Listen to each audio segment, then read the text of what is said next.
House whistleblower in the Hunter Biden probe is speaking out publicly for the first time since revealing he was stopped from pursuing investigative leads into the Biden family.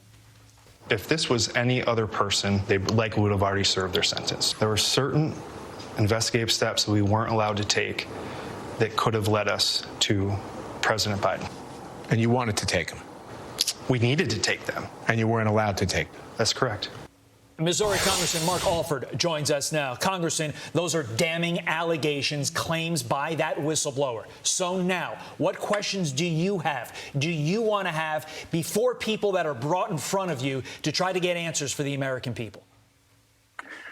Todd and Carly, good morning. We need to know exactly what went on. You know, this all came about 3 years ago when Fox aired the Bobulinski interview, and it's all started to unravel after that.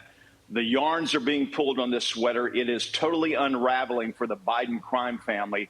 You know, this looks like it is tax fraud, not just tax evasion, but tax fraud. And we need to make it very clear to the American people that strippers and sex club memberships are not legitimate tax deductions. They're not business expenses. Hunter Biden took those as such.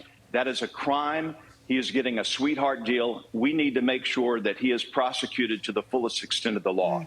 And then you have these WhatsApp messages, Congressman, where Hunter Biden is saying that the Biden family is the best at making the chairman of a Chinese energy firm happy and asking for $10 million.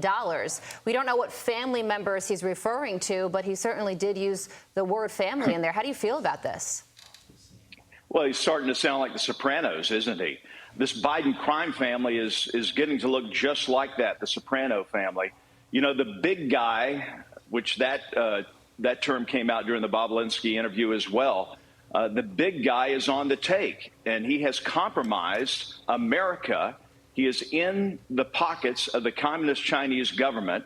It is a danger to our national security, and the quicker we can get to the bottom of this, the better for the average American people, the better for the survival of our nation. Congressman, does this all culminate with Merrick Garland and David Weiss, the special prosecutor, testifying before you and your colleagues on Capitol Hill to determine which one is lying? And if it's determined to be Merrick Garland, should he be impeached? Definitely. Merrick Garland should be impeached. If the evidence leads that direction, we need to make sure we do it the proper way. I'm sure he's still upset he's not a Supreme Court justice. I'm not saying that has any play in his lack of really the tough prosecution that needs to happen in this place or the sweetheart deal that he gave Hunter Biden.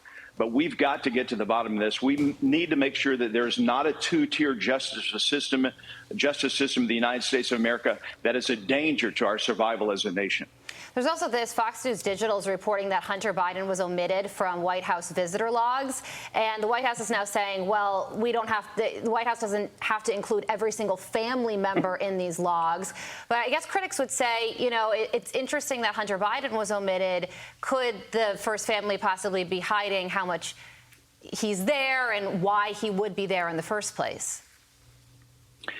Look, that's okay if the family members there are doing just family business.